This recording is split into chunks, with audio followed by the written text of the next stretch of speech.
This is now the second longest government shutdown of any kind ever in the history of our country, and it's just shameful. Democrats keep making history, but they're doing it for all the wrong reasons. The contrast is the split screen, and I've referenced that at this podium a few times already, but I just think it's an important thing to point out, because that contrast between the two parties grows more glaring with each passing day, and you can look at all the evidence for yourself. There is, of course, a literal split screen every day. You've got Republicans and Democrats out all over the airwaves, burning them up, speaking directly to the American people. But you'll note that there's a key difference between the messages of the two sides.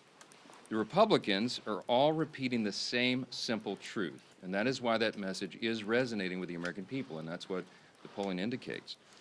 At the same time, on the other side, the Democrats are doing their very best to obscure and create distractions from that simple truth. So the reason that we find it important to come out here every day and repeat again the same simple truth is because they're trying so hard to cover that up.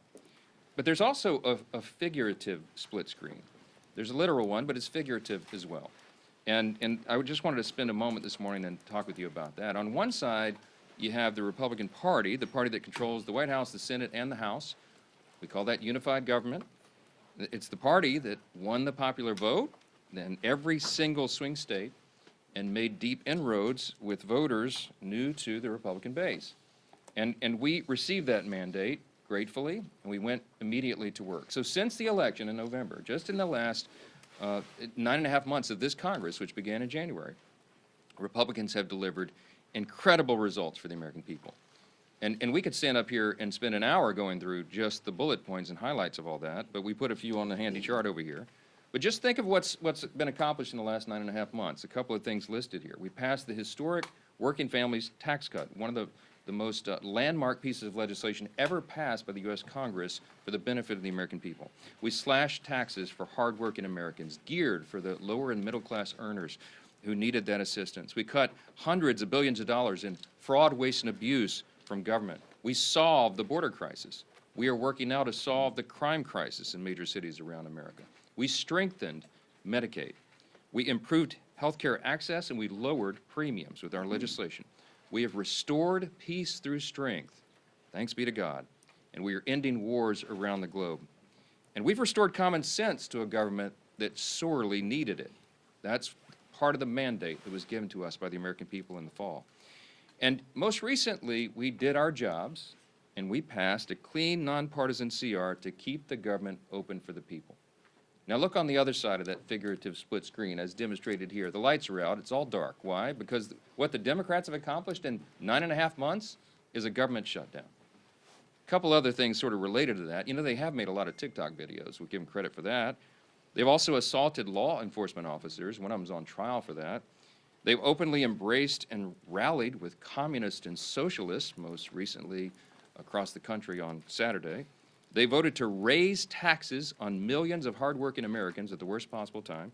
They have voted against reducing fraud, waste, and abuse in government, and they have now voted, collectively, Democrats in Congress have voted 12 times to keep the government closed down. But it doesn't stop there. The Democrat shutdown is a glaring example of just how far the Democratic Party has strayed from common sense.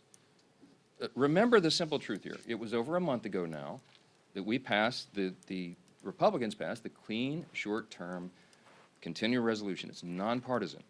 No gimmicks, no tricks, no riders, no partisan Republican policy priorities added to that. It's 24 pages in length, as we've discussed so many times, and it is very, very simple. Why? Because it was a very simple good faith effort on our part to preserve our ability to keep negotiating on the full year funding bills and, of course, the other big issues facing the American people.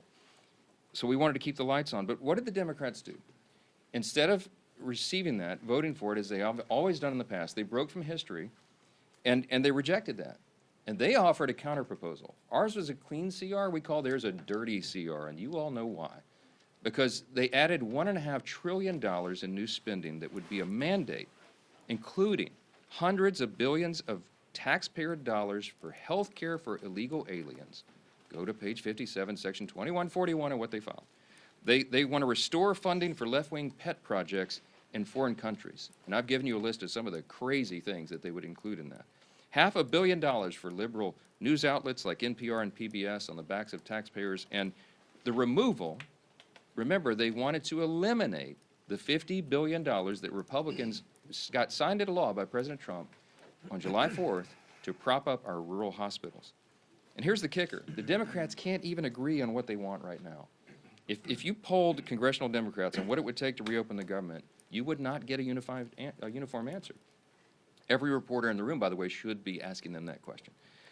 Democrats put together this haphazard grab bag of crazy leftist policy proposals when they knew that it would not be agreed upon, and they knew that it was clear that Republicans were working to do the responsible thing and offer a clean CR to fund the government. That's our most basic job here.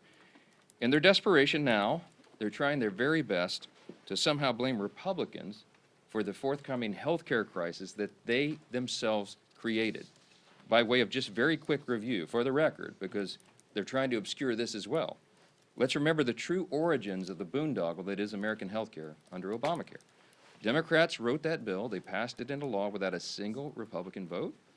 During the COVID pandemic, Democrats created temporary Obamacare credits, again, without a single Republican vote. Democrats then voted to extend those credits. They set the expiration date on it. And then when they held the majority in the Senate, it was Democrats who chose not to extend those credits beyond this year. Now, as we approach their own self-imposed expiration date, now they are breathlessly insisting to you, and on all the interviews, that somehow it's a Republican crisis. Give me a break. The facts are the facts. We are up here saying, sharing the simple facts and truth. And as John Adams said, facts are stubborn things. Democrats are the ones who manufactured this entire situation without a single Republican vote, and now, when the chickens are coming back home to roost, they're trying to blame the other team. It is utter nonsense, and you should call them on it. That's the job of the press, and continue to do that every single time. Clearly, this is a complicated issue, this whole healthcare subsidy thing, and there's hundreds of different views on it, as I've explained. So Republicans cannot and will not solve it in a backroom deal. Chuck Schumer has been suggesting that 4 leaders should go into a smoke-filled back room like they used to do in the old days and create this solution. It's not a possible thing to do. It was never appropriate. It's not possible to put on a continuing resolution because it's such a complex issue. Issues of this magnitude deserve deep thought and deliberation. That's how this system works here. And as soon as Chuck Schumer reopens the government, all of our members will have an opportunity to engage in the very important discussion of how to make Obamacare affordable. But we won't engage in Democrats' hostage-taking, nor will we pay a ransom. We certainly won't engage in their unserious proposals as long as Democrats continue to act like unserious lawmakers. I'm just going to say this morning, enough is enough. And with us today with the leadership team are 2 leaders in Congress. One is Chairman Bruce Westerman of the Committee on Natural Resources. And we also have with us Congressman Mike Simpson, who's our lead appropriator for the Department of the Interior, which funds and oversees our beautiful national parks. Both are here today to share an update on how this shutdown impacts all those operations, but I'll note, as I bring Chairman Westerman up first, that when President Obama shut down the national parks and the National Mall in 2013, it was a real hardship for the American people, and the Trump administration is trying to handle this differently. They've gone to great lengths as much as they can to protect Americans' access to our national parks, while Democrats continue to hold government funding hostage. They'll have more to share on that, the experts on the subject, and I'm happy to bring them up now. Thank both these gentlemen for their hard work. I'll turn it over to Chairman Westerman. Yeah, bud. Thank you, Speaker, and good morning, everyone. First off, I want to say thank you to the thousands of federal employees across the country that are still in the field, going to work every day, oftentimes without pay, to do their jobs to steward and protect our public lands, from Park Service to Forest Service Rangers to Fish and Wildlife officers and all the other management and support staff doing their jobs in uncertain times. Thank you. Leadership starts at the top, and I commend President Trump, Secretary Burgum, and Secretary Rollins for the job that they've done and for their leadership in keeping our public lands open to the public. It's not always been that way during shutdowns, as the Speaker mentioned. But this can't continue indefinitely. Despite all the extraordinary efforts being made, at some point, without funding, the public lands will not be accessible to the public. The longer this unnecessary shutdown lasts, the more negative consequences that we'll start to see. Without regular staffing, litter will pile up and park ecosystems will be affected. It's fall time. It's a wonderful time of the year. It's a wonderful time to visit our public lands with crisp weather and beautiful foliage. Fall personally is my favorite time of the year, and it's that way for many Americans who enjoy being outdoors. When Americans save up to visit a national park or a national forest, that experience should exceed their expectations. Families visiting our parks are now being met with disappointment as visitor services and experiences are reduced. As the shutdown drags on, families will cancel their vacations or day trips to our public lands. It's hunting season all across the country, different types of hunting seasons across the country. And public lands are oftentimes the only place that people who like to hunt and fish have to recreate. For everyone's sake, and who uses and appreciates our public lands and appreciates our public employees, it's time to end the shutdown. You know, as we look here in Washington, the negative effects of the shutdown and what that will have on public lands, I just want to highlight one issue, and that's the Great American Outdoors Act. This was a bipartisan bill that was signed into law by President Trump during his first term. It's something that there's a lot of bipartisan support to work on right now.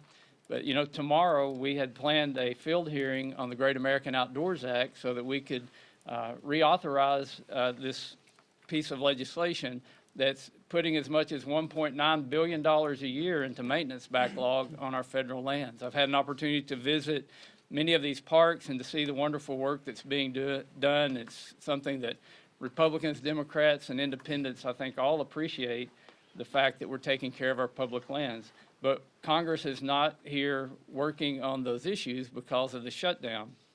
And we need to get back to work. We need to start putting the American people first and putting these federal lands and giving them the place and the position that they deserve. And we simply can't do that when the government is shut down. So enough of the shutdown. Let's get it over, get people where they're paid, where they're going out and doing their jobs that they want to do, and getting America back in the position we need to be in and getting Congress back and functioning. And with that, I'll turn it over to my friend Mike Simpson from the Appropriations Committee. Thank you, Chairman. Thank you, and thanks to the leadership for inviting Chairman Westerman and I here to talk a little bit about the impact that this shutdown is having on our public lands and our national parks. I couldn't agree more with House leadership, their position on this shutdown. House Republicans, as you are well aware, did not shut the government down. We voted to open the government and not shut it down. It's the House Democrats that and the Senate Democrats that are voting to shut the government down and keep it shut. We gave them exactly what they wanted. We gave them a clean CR, no gimmicks, no policy riders, short term. There were people who wanted this to go on until January or February. They wanted a short term. That's exactly what they got. And then surprisingly, they reversed themselves and voted against it. This shutdown is causing and potentially causing even more damage for the American people. While the Democrats in their press conferences say how much they care about the American people, that they're fighting for the American people, when you look at the impacts of what they're doing, clearly the evidence is the reverse of that. They don't really care about the American people. What they care about is keeping their leadership positions, and that's exactly what's happening. They say that they care about federal employees. The fact that we have furloughed federal employees that aren't getting paid, clearly the evidence shows that they don't really care about federal employees. This is about two leaders trying to keep their jobs, and that's unfortunate. You know, our national parks are our historic treasures. Ken Burns called them America's best idea. The Park Service goes to great lengths to protect our resources, and the park police provide critical safety measures for our visitors in our national parks. Under the Democrats' shutdown, the lack of funding for staff and maintenance projects could cause irreparable damage to these national parks. Some people say, well, it's the end of the year. Most of the national parks are visited during the summer. Last year, we had 331 million people visit our national parks. They are truly America's best idea, in my view. In October of last year, we had 28 million people visit our national parks. 28 million in just October. I agree with Chairman Westerman. I think it's the best time of year to visit our national parks, with the colors changing, warm days, cool nights, all that kind of stuff. I love Yellowstone in October, and actually in November when you get there and you see the first snowfall and a few things like that. It's a great time to visit our national parks. But we have families who have been planning to visit our national parks for years sometimes, putting aside the resources, that are now canceling their visit to our national parks because of this shutdown and the impact that it could potentially have on their vacations. Unfortunately, that's very damaging. We know many people who are canceling their trips. But this administration is trying to keep the national parks open. Unlike the Obama administration when there was a shutdown, they actually put tape around the open air monument, the World War II monument, so that people that came in, veterans that came in to see it, couldn't visit the open air monument. They tried to make it as painful as possible. This administration is trying to do just the reverse. They're trying to keep the parks open, they're trying to keep our public lands open, and trying to make it as least painful as possible. But it's going to get more and more painful as time goes on. I applaud this administration for their efforts to mitigate the impacts that this is going to have on our national parks. As I said, 28 million Americans visited our national parks in October, 24 million in November. So they're used all year long, whether it's just the great parks out in the west, Yellowstone and Glacier and Yosemite and Grand Canyon, or whether it's the Everglades in Florida or Arcadia in Maine. These national parks are a treasure to America, and our Americans love them. There's one other thing I would like to say. You've all heard us as appropriators, and actually as all Republicans have said, we need to get back to regular order. You all know what that means. What it means for those listening is that we pass bills, individual bills, we bring them to the floor, we go through the amendment process, we go to conference, and then we bring a conference report back between us and the Senate. This leadership team, we haven't done that for about 15 to 20 years. This leadership team that you see behind me has moved us in that direction more than any team I've seen ever. We are actually ready to go to conference with 3 bills right now that have passed the House. The Speaker plans on bringing, and the Majority Leader plan on bringing up the rest of the appropriation bills and trying to get back to regular order. You can't do that overnight. It takes some time. But they have moved us in that direction, and we will get back to doing it the way that it should be done, where we do individual bills, we conference them with the Senate, we bring them back to pass them. So I applaud this leadership team and the efforts that they're making, but we can't do it while the government is shut down. We need to open this government back up, and yes, there are many other issues that need to be debated and worked on. We can't work on those. As Westerman said, Chairman Westerman, can't have hearings and that type of stuff when we're shut down. So we need to change that. We need to open this government back up, get rid of this stupid Schumer shutdown, the 3 S's, I guess, and let us do our job. That's why we're here. I get a kick out of listening to the press conference from some of my senators saying, well, the House has been on vacation for a month. This is not what I call a vacation.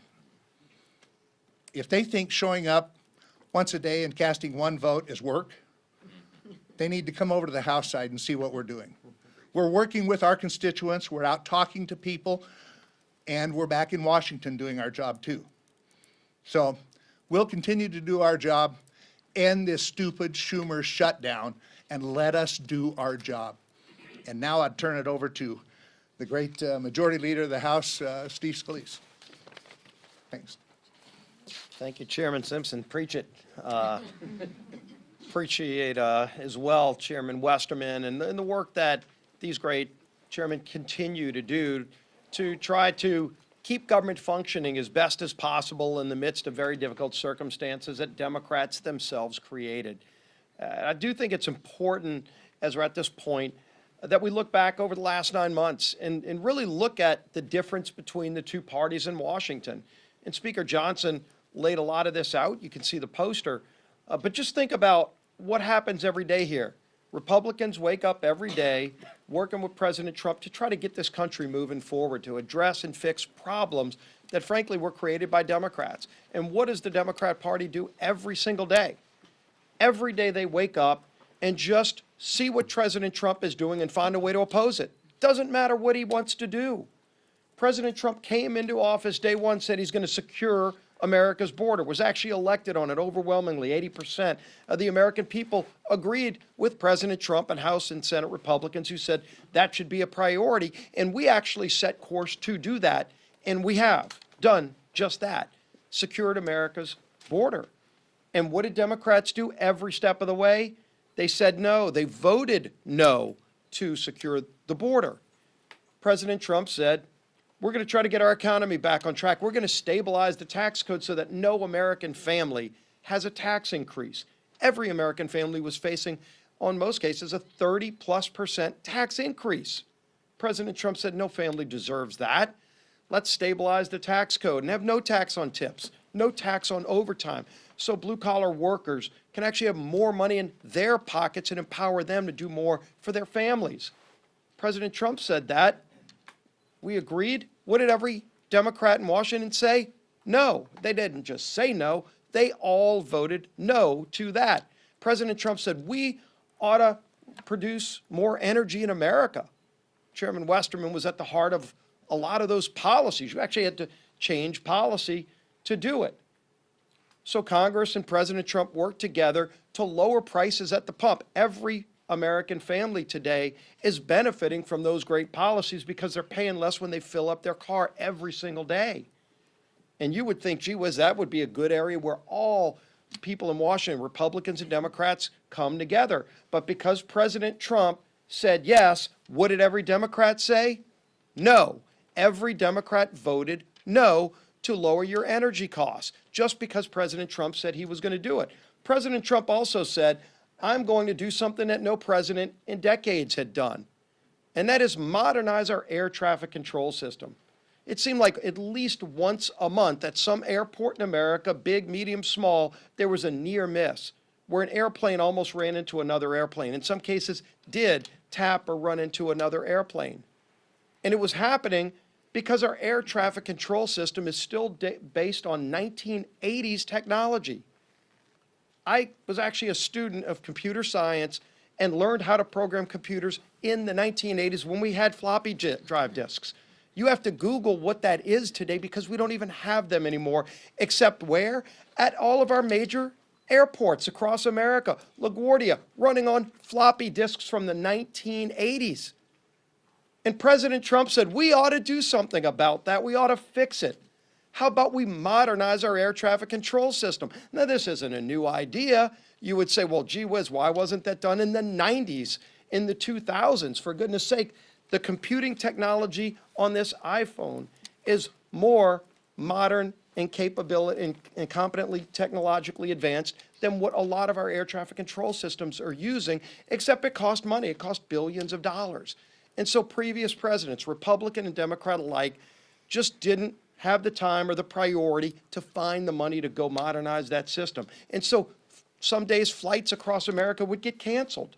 It was happening over and over again, at least once a month, anywhere in America, disrupting the lives of American families who just kind of figured, I guess that's just the way it is because government's in charge. Well, Donald Trump said, all right, we're going to change things because that's what Donald Trump does. He finds a problem and he works to fix them. And again, you would think everybody would come together and say yes, except because Donald Trump said it, every Democrat had to say no. And in fact, when we put it in the bill, every Democrat voted no against modernizing our air traffic control system, just because it was Donald Trump's idea. This is a sick and twisted and lost, rudderless ship of a political party. That's who we're dealing with.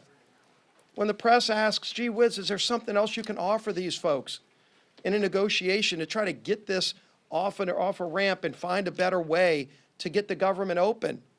The speaker's told you over and over again, there's something we could negotiate with, but when the party is so rudderless and morally bankrupt that just because President Trump has an idea, the Democrat Party's visceral reaction is just to say no. Right now, he's actually renovating the White House, building a new ballroom. I mean, anybody that's ever been to a state dinner, like the White House has been renovated over and over again. There wouldn't be an Oval Office if there weren't renovations by previous presidents. The West Wing was a renovation by previous presidents to make it better for all future presidents. And that's what Donald Trump is doing. He won't enjoy most of the time of that, but future presidents will, because in the future, when you have a state dinner, when we bring world leaders in, which we do all the time, and you host a president of a foreign country, a prime minister. I've been to some of those. Some of you have covered them.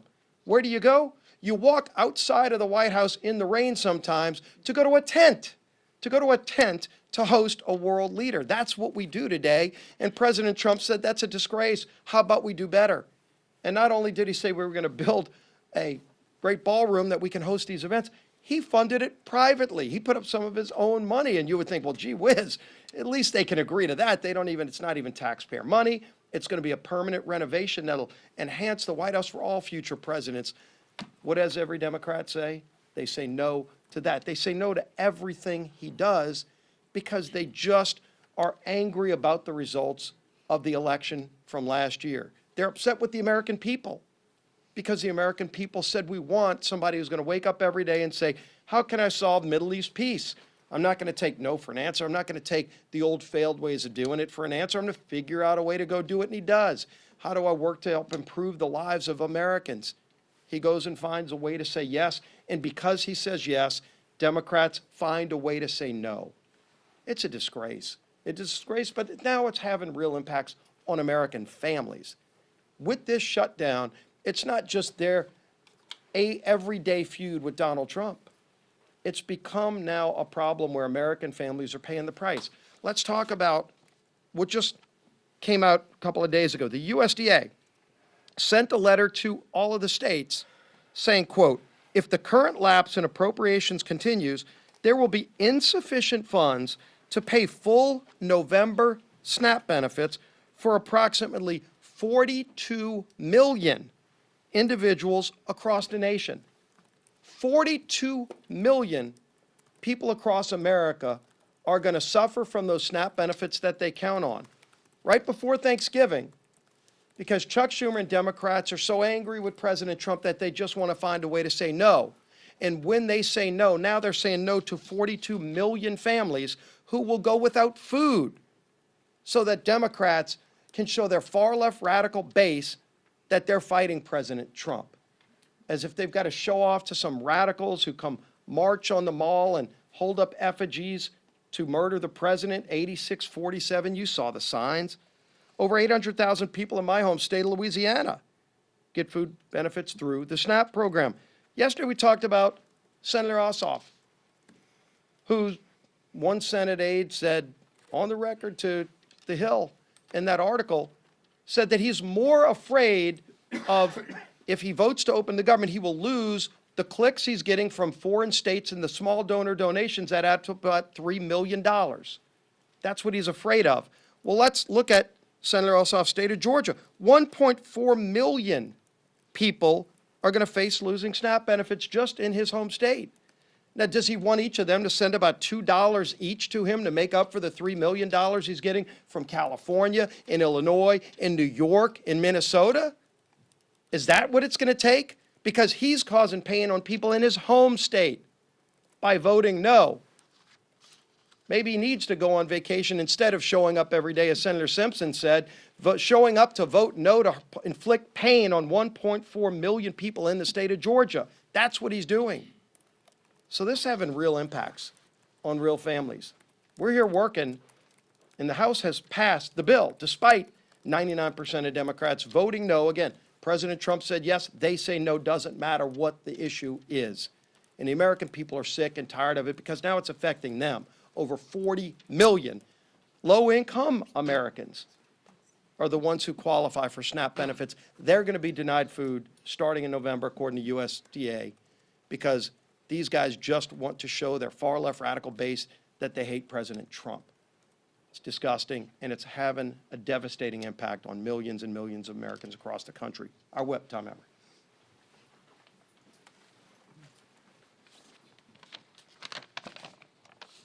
Well, Democrats have voted 12 times to shut the government down. 12 times. And now they're refusing to support legislation that would help alleviate some of the pain they've inflicted on the American people as a result. Earlier this week, the minority leader in the House said he opposes legislation that would pay our troops and essential federal workers during the Democrat shutdown. This includes Border Patrol agents, air traffic controllers, TSA agents, and more. All of whom, by the way, as these speakers have pointed out, are showing up to work without receiving a paycheck while the Democrats play their shutdown games. Some would say the soon-to-be former House Democrat leader went so far as to call this legislation, quote, a political ploy. Well, I'll tell you what a political ploy is. Holding the American people hostage just so you can avoid getting the guillotine from your far left base. That's a political ploy. The good news is this madness can end immediately if 5 Senate Democrats would grow a spine, stand up to the radicals in their party, and pass our clean CR and reopen the government. It contains no partisan policy riders, no gimmicks. In fact, it's the same spending levels that Democrats supported just 6 months ago and that you've heard repeatedly they passed 13 times under the Biden administration. We have made this plain and simple. We have made the process as plain and simple as possible. To our Senate Democrat colleagues, it's not too late to do the right and reasonable thing. Pass our CR and reopen the government for the people that you are actually elected to serve. Let's get it done today. With that, Lisa McClain. Thank you, and good morning, everybody. And I think the leader said it best. I think you're right. President Trump could have the cure for cancer, and the Democrats would vote no because it came from President Trump. We have to start looking at the policies, and I think right here explains everything. I mean, Democrats have been playing political theater for 3 weeks with Republicans continuing to work and deliver some results. And here are, again, some examples, some facts. Right? Just a few days ago, Congressman Ryan McKenzie visited a Head Start program that relies on federal funding and delivered food to TSA agents. Congressman Mark Alford visited multiple rural hospitals and healthcare centers.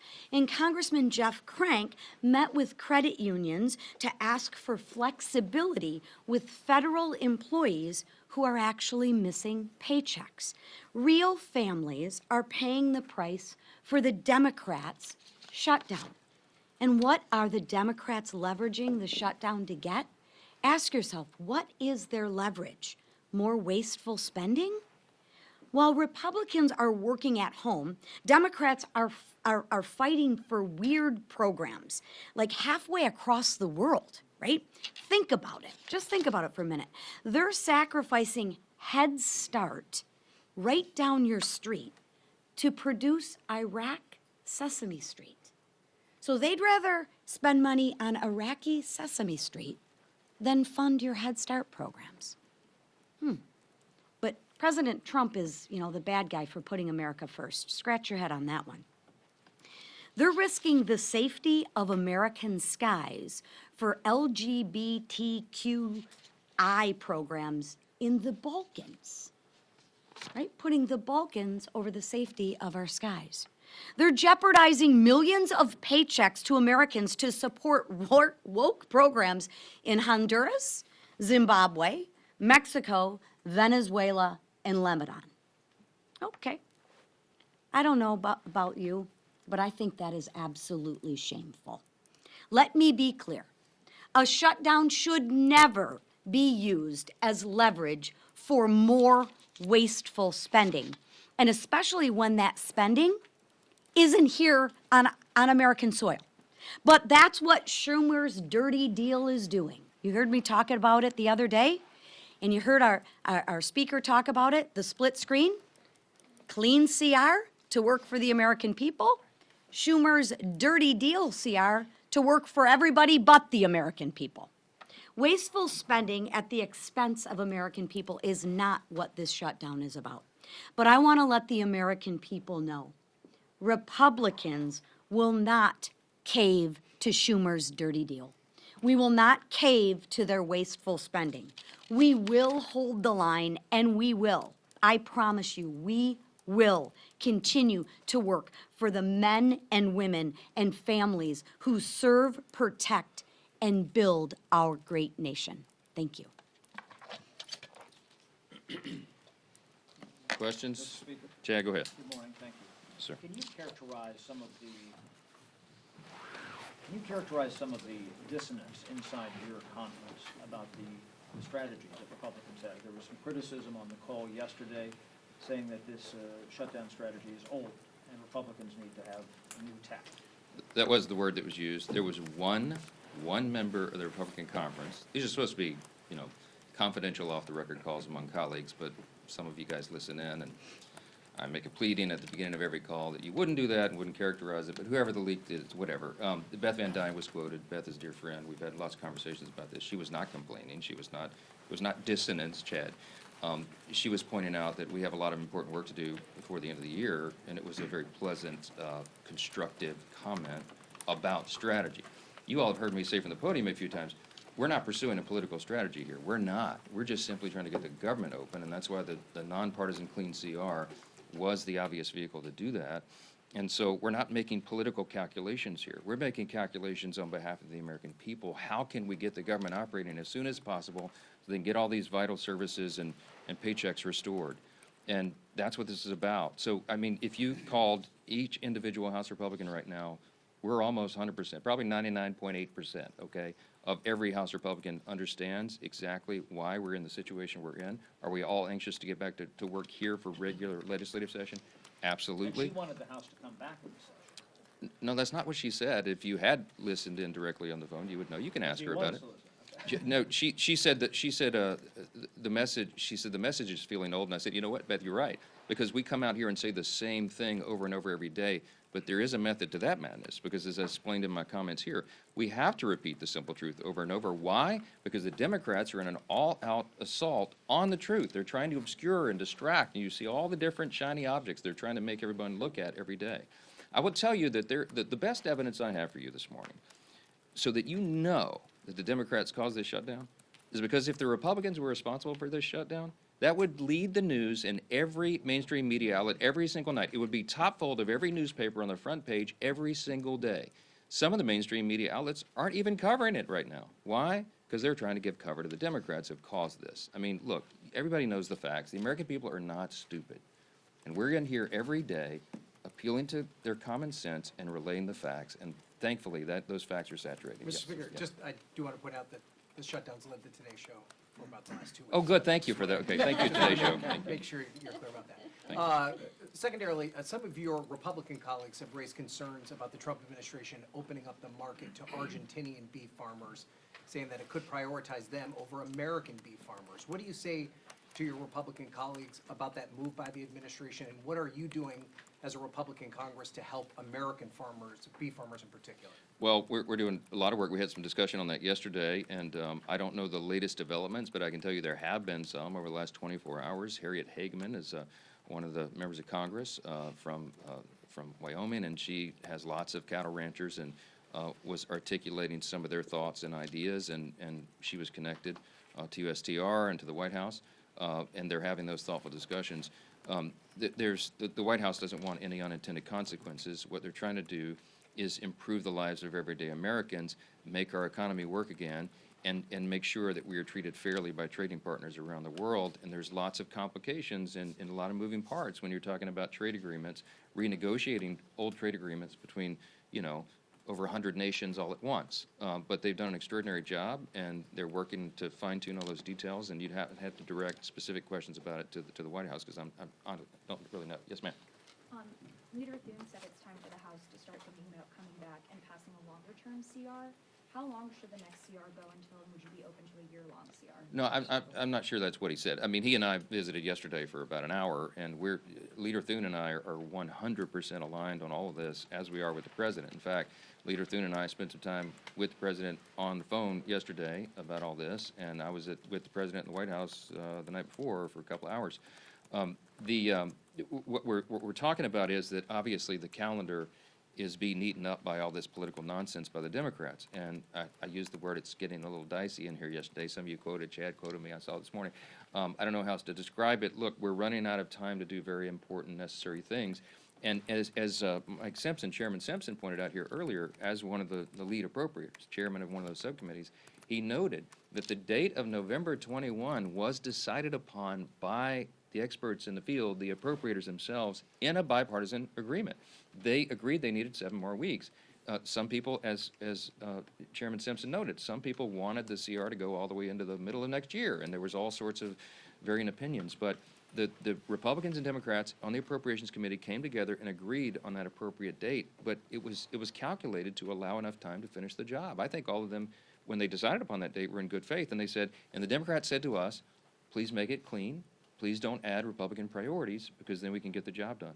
We did exactly that. We have been in good faith every single day on this, and they are eating up the clock. So we're getting closer to November. It is going to be more and more difficult with each passing hour to get all the appropriations done on time. We acknowledge that, but we have to decide this on a day-by-day basis. Last question. Yes, ma'am. Second row, right here. Yeah. How comfortable are you with the president apparently seeking $230 million from the Department of Justice? I don't know the details about that. I've just read it. I didn't talk with him about that. I know that he believes he's owed that reimbursement. What I heard yesterday was if he receives it, he was going to consider giving it to charity. I mean, he doesn't need those proceeds, but we're for the rule of law. We're for what is just and right. And it's just absurd that, I mean, as has been noted here several times this morning, they attack him for everything he does. It doesn't matter what it is. This whole dust-up about the White House, just by way of quick review, because I'm an amateur historian, you'll understand, the White House has been renovated many times over the years, you understand.